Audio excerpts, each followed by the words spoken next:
కాంగ్రెస్ పార్టీకి కరుడుగట్టిన కాంగ్రెస్ వాదిగా ఒక రకంగా చెప్పాలంటే కాంగ్రెస్ పార్టీలో క్షేత్రస్థాయిలో ప్రజల్లోకి వెళ్ళి ఎవరెంత కష్టపడుతున్నారో దానికంటే అంటే ఒక లెక్క వేయడానికి కొంత సమయం పట్టవచ్చు. కానీ కాంగ్రెస్ పార్టీని ఇప్పుడు ప్రభుత్వం ఉన్నప్పుడు కావచ్చు, గతంలో ప్రతిపక్షం ఉన్నప్పుడు కావచ్చు, ఎవరేమన్నా కూడా డిఫెండ్ చేయడంలో కాంగ్రెస్ పార్టీని ఈగ కూడా వాళ్ళని రకంగా టీవీ చర్చా కార్యక్రమాల్లో కావచ్చు, అనేక డిబేట్ల వేదిక కావచ్చు, ఎక్కడ చూసినా కూడా అద్దంకి దయాకర్ పేరు మారుమోగిపోయేది. కానీ ఈరోజు కాంగ్రెస్ పార్టీ అధికారంలోకి వచ్చిన తర్వాత కూడా ఇప్పటికీ అద్దంకి దయాకర్ అదే పాత్ర పోషిస్తున్నాడు తప్ప అద్దంకి దయాకర్కి ప్రాధాన్యత లేదన్న ఒక సిచ్యువేషన్ చాలా వరకు అద్దంకి దయాకర్ అభిమానుల్లో కావచ్చు, ఆయనకు సంబంధించినటువంటి ఒక సామాజిక వర్గం కూడా కావచ్చు కొంత ఆందోళన వ్యక్తం చేస్తున్న పరిస్థితి. ఈ రోజు కూడా కొంత అద్దంకి దయాకర్ విషయంలో మరింతగా మరోసారి చర్చకు వచ్చిన అంశం ఏంటంటే అయ్యో పాపం అద్దంకి ఇప్పటికి కూడా అదే కాంగ్రెస్ పార్టీ విషయంలో డిఫెండ్ చేస్తూ కాంగ్రెస్ పార్టీ ప్రభుత్వాన్ని కొంత ఒక కంచెలాగా కాపాడుకుంటూ వారి చర్చా కార్యక్రమాల్లో కావచ్చు, కొంత ఇతరత్ర సమావేశాల్లో కావచ్చు డిఫెండ్ చేస్తూ వస్తున్నారు. ఒక స్పోక్స్ పర్సన్గా మంచి మేధాశక్తి కలిగిన వ్యక్తిగా అద్దంకి దయాకర్ కొనసాగుతున్నారు తప్ప పార్టీ ఇంకా కూడా ప్రాధాన్యతని ఇవ్వకపోవడం కొంత చర్చనీయాంశంగా మారింది. అయితే ఇటీవల కాలంలో కొన్ని స్పెక్యులేషన్స్ కూడా వచ్చు. ఒకసారి మనం ప్రస్తుతం ఉన్న సిచ్యువేషన్ కనుక మాట్లాడుకునే ముందు గతంలో కనుక వెళ్తే అద్దంకి దయాకర్ అసెంబ్లీ ఎన్నికల నేపథ్యంలో తుంగతుర్తి టికెట్ ఎక్స్పెక్ట్ చేసిన మాట వాస్తవం. అయితే ఆ తర్వాత కంటోన్మెంట్ టికెట్ కూడా కొంత ఆశించినప్పటికీ 2 స్థానాలను కూడా ఆయన కేటాయించకుండా పార్టీ నిరాకరించింది. ఇక్కడ అయినప్పటికీ అద్దంకి దయాకర్ ఏ రోజు కూడా మొహమాటం పోలేదు, ఏ రోజు కూడా వ్యతిరేకత కనబరచలేదు. ఎంత ఒదిగి ఉంటే అంత స్థాయికి వెళ్ళగలుగుతాను, కొంత ఓపిక కావాలంటే గతంలో చెప్పి ఓపికతోనే కొనసాగాడు అద్దంకి దయాకర్. అంతకుముందు కంటోన్మెంట్ విషయంలో అడిగినప్పటికీ గద్దర్ కుమార్తె వెన్నెలకి ఇవ్వడంతో అద్దంకి దయాకర్ అక్కడ అడగకుండా పోయిన తర్వాత తుంగతుర్తి అయినా వస్తుందన్న నేపథ్యం ఉన్నప్పటికీ తుంగతుర్తిలో సైతం టికెట్ రాలేదు. కానీ కొంత అక్కడ ఆయా ప్రాంతాలకు సంబంధించి డెఫినెట్గా కాంగ్రెస్ పార్టీ గెలుపొందినప్పటికీ అద్దంకి దయాకర్ విషయంలో కొంత కాంగ్రెస్ పార్టీ అంతర్గతంగా చర్చగా అంతర్గతంగా కొంత విభేదాల కారణంగా కావచ్చు కొన్ని డెఫినెట్గా అద్దంకి దయాకర్ అక్కడ ఇబ్బంది పడాల్సి వచ్చింది. తర్వాత ఎమ్మెల్సీగా ప్రతిపాదిస్తారు అద్దంకి దయాకర్ని, ఎమ్మెల్సీగా ప్రతిపాదించి ఎమ్మెల్సీగా ఆ తర్వాత ఆయన్ని మంత్రివర్గంలోకి తీసుకునే అవకాశం. ఎందుకంటే అద్దంకి దయాకర్ డెఫినెట్గా రేవంత్ టీంలో చాలా కీలకమైన వ్యక్తి అని చెప్పాలి. ఎందుకంటే రేవంత్ టీంకి సంబంధించి మొదటి నుంచి రేవంత్ రెడ్డి వెంట తిరగడం కావచ్చు, రేవంత్ రెడ్డి యొక్క దృష్టిలో ఉన్న వ్యక్తి అద్దంకి దయాకర్. దళిత నాయకుడిగా, గతంలో మాల మహానాడుకి సంబంధించి అధ్యక్షుడిగా, వివిధ హోదాల్లో తెలంగాణ ఉద్యమకారుడిగా సైతం పనిచేసిన వ్యక్తిగా, ఆ ఉద్యమ విద్యార్థి నేత నుంచి కూడా ఆయన పెద్ద ఎత్తున రాజకీయాల్లో క్రియాశీలకంగా పనిచేసిన విధానం మొత్తం కూడా రేవంత్ రెడ్డి తన వెంట ఉండడం కావచ్చు, రేవంత్ రెడ్డి యొక్క దృష్టి కూడా తన పైన ఉన్నది. దీంతో పాటుగా అద్దంకి దయాకర్ ఎమ్మెల్సీగా ప్రతిపాదించి మంత్రివర్గంలో తీసుకున్న ఒక ప్రచారం కూడా జరిగింది. కానీ అది కూడా సాధ్యం కాలేదు. ఆ తర్వాత రాజ్యసభకైనా అద్దంకి దయాకర్ని పంపే అవకాశం ఉన్నది. రాజ్యసభకైనా అద్దంకి దయాకర్ని పంపబోతున్నారు. రాజ్యసభకు పంపించి తెలంగాణ నుంచి ప్రతినిధిగా రేవంత్ రెడ్డి యొక్క షాడోని ఢిల్లీ వేదికగా అద్దంకి దయాకర్ చక్కదిద్దే అవకాశం కూడా ఉన్నట్టుగా పెద్ద ఎత్తున ప్రచారం జరిగింది. కానీ అది కూడా సాధ్యం కాలేదు.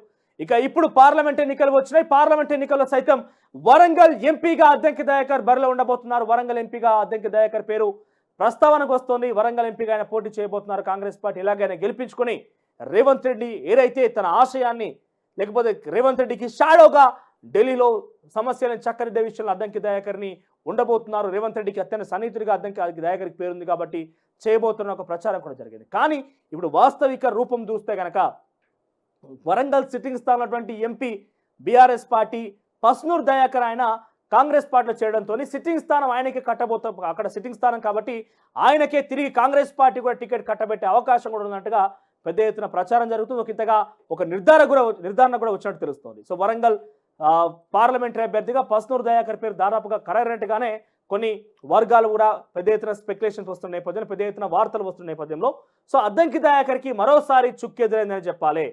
ఇక ఇప్పుడున్న సిచ్యువేషన్లో ఇక మరొక అవకాశం కూడా వచ్చిన ఇటీవల కాలంలో కార్పొరేషన్ చైర్మన్ అయినా అద్దంకి దయాకర్కి కట్టబెడతారన్న ఒక వార్త కూడా మనం గతంలో చూస్తే కనుక గతంలో కొంతమంది మాట్లాడుకున్నప్పటికీ డెఫినెట్గా కార్పొరేషన్ చైర్మన్ అంటే అద్దంకి దయాకర్ కొంత విముఖతంగానే ఉన్నారు. అది చాలా చిన్న స్థానం, నేను చేసిన పోరాటానికి చాలా మంచిగా ఇంకా మైల్ రాయిని తాగే అవకాశం ఉంది. కానీ కార్పొరేషన్ చైర్మన్ వద్దంటూ కూడా గతంలో కొంతమంది మాట్లాడించేటప్పుడు అని చెప్పే ప్రయత్నం చేసినప్పటికీ కార్పొరేషన్ చైర్మన్ 37 మంది లిస్ట్ జంబో ప్యాక్ అనౌన్స్ చేస్తే చాలామంది సీనియర్లకి టికెట్ రాని వారికి టికెట్ ఇచ్చి తిరిగి తీసుకున్న వారికి కావచ్చు, టికెట్ ఆశించి రాని వారికి కావచ్చు, అందరికి కూడా అక్కడ సఫలీకృతం అయ్యారు. అక్కడ కొంత అవకాశం కనిపించింది. కానీ ఒక విద్యార్థి ఉద్యమ నేత నుంచి మొదలుకుంటే ఈ రోజు వరకు కూడా దళిత సామాజిక వర్గం నుంచి మాల మహానాడు నుంచి పెద్ద ఎత్తున కార్యక్రమం చేపట్టి తెలంగాణ ఉద్యమంలో క్రియాశీలకంగా పనిచేసి ఆ తర్వాత కాంగ్రెస్ పార్టీలో క్రియాశీలకంగా పనిచేసిన అద్దంకి దయాకర్కి ఇప్పటివరకు రాలేదనేది పెద్ద ఎత్తున అంతర్గతంగా పార్టీలో కూడా కొంత ఆందోళన కలిగించే విషయంగా మారుతున్నది. ఇక అక్కడి నుంచి మొదలుకుంటే వరంగల్ పార్లమెంట్ స్థానం వరకు కూడా ఈరోజు ఆయనకు టికెట్ విషయంలో కనీసం ప్రస్తావన కూడా తీసుకురాకపోవడం అనేది కొంత చర్చనీయాంశం అవుతుంది. సో అద్దంకి దయాకర్కి ఇప్పుడున్న పరిస్థితుల్లో ఇప్పుడున్నటువంటి సిచ్యువేషన్స్లో అది రాజ్యసభకు అవకాశం లేదు, ఎందుకంటే ఆల్రెడీ 2 క్లియరెన్స్ అయిపోయినాయి. దానికి సంబంధించి ఎమ్మెల్సీగా ఇప్పట్లో ప్రతిపాదించే అవకాశం కూడా లేదు. మంత్రివర్గంలోకి ఏదైతే స్పెక్యులేషన్స్ కొన్ని వార్తలు వచ్చినాయి, మంత్రివర్గంలో తీసుకుంటారని ఒక వార్త వచ్చిందో అది కూడా సాధ్యమయ్యే పరిస్థితి లేదు. సో ఎటు చూసినా అద్దంకి దయాకర్ చుట్టూ కొన్ని నీలిమేడలు అన్ని కూడా కొన్ని కారు మబ్బులు కమ్ముకున్నట్టుగా తెలుస్తోంది. దానికి అనేక కారణాలు ఉండొచ్చు. ప్రముఖంగా అద్దంకి దయాకర్ విషయానికి వస్తే కనుక గతంలో ఆయన కొన్ని వేదికల మీదుగా కోమటిరెడ్డిని విభేదించడమే అంతర్గతంగా మంత్రివర్గంలో కోమటిరెడ్డి చాలా క్రియాశీలకంగా ఉన్నారు కాబట్టి కొంత విభేదిస్తున్నాడేమో, అందుకే అద్దంకి దయాకర్ని దగ్గర తీస్తే ఎక్కడ కోమటిరెడ్డి బ్రదర్స్ రేవంత్ రెడ్డికి దూరం అవుతారేమో కొంత గవర్నమెంట్ కూడా అద్దంకి దయాకర్ విషయం, ఎందుకంటే అద్దంకి దయాకర్ గతంలో కోమటిరెడ్డిని ఉద్దేశిస్తూ ఒక పరజాలం ఉపయోగించి మాట్లాడిన మాట ఇప్పటికి కూడా ప్రివేల్ అవుతుందా, ఇప్పటికి కూడా ఇంకా అది కొనసాగుతుందా అంటే ఈ యొక్క సిచ్యువేషన్ అద్దంకి ఎటువంటి పదవి లేకుండా ఉండడం సిచ్యువేషన్ చూస్తే కొంత నిజమేనమో అనే అంతర్గతం కూడా పార్టీలో కావచ్చు, కొంతమంది రాజకీయ విశ్లేషకులు ఆయన అభిమానుల్లో కూడా కొంత ఈ స్పెక్యులేషన్స్ నడుస్తూనే ఉన్నాయి. సో అద్దంకి ఈ రోజు వరకు పార్టీ ప్రభుత్వంలోకి వచ్చి 100 రోజులు పూర్తయిపోయింది.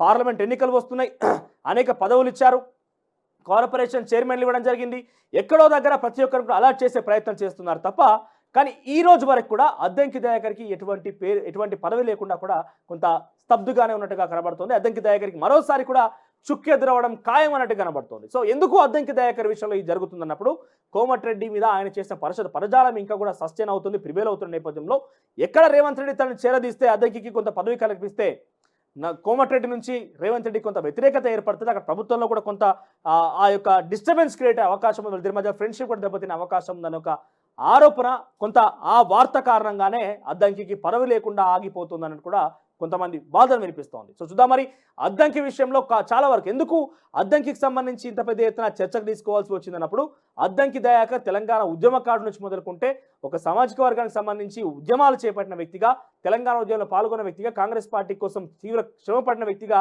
మరోసారి వరంగల్ అభ్యర్థిగా పస్నూరు దయాకర్ అన్నప్పుడు కొంత అద్దంకి దయాకర్ అభిమానుల్లో కాస్త ఆందోళన రేకెత్తిస్తున్న పరిస్థితి కనబడుతుంది. మరోసారి కొంత ఇప్పటివరకు ఎవరు కూడా చాలా స్తబ్దుగా ఉన్నారు, కానీ రేపటి రోజున అద్దంకి వర్గీయుల నుంచి కావచ్చు, అద్దంకి సంబంధించిన అభిమానుల నుంచి కావచ్చు, కొంత ప్రభుత్వానికి కావచ్చు, పార్టీకి కావచ్చు కొంత వ్యతిరేకత నేడుగా బహిరంగంగానే వచ్చి ఎదుర్కొనేటువంటి అవకాశం కనబడుతుంది. చూద్దాం మరి అద్దంకి విషయంలో ఏం కాబోతుంది అనేది. సో చాలా పెద్ద ఎత్తున స్పెక్యులేషన్స్ వస్తున్నాయి.